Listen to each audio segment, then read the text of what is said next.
اچھی سوچ سوچو گے تو تمہیں راحت و سکون نصیب ہوگا اور برے خیال سے تم تباہی کا سبب بنو گے۔ وہ بندہ بخیل ہے جو دعا میں آہوزاری نہیں کرتا۔ یاد رکھو امن کا دروازہ تمہاری اپنی ہی ذات میں کھلتا ہے۔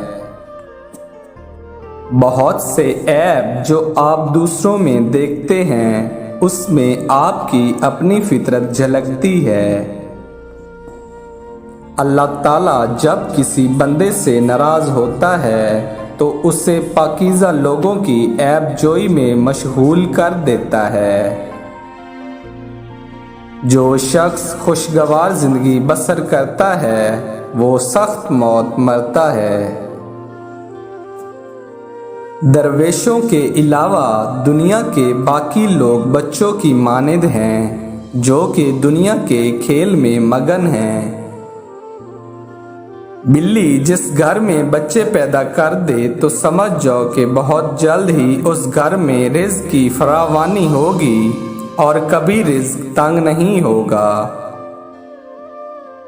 دنیاوی بادشاہ جسموں پر حکومت کرتے ہیں اور اولیاء دلوں پر حکمران ہوتے ہیں، ان کے کارنامے عظیم ہوتے ہیں۔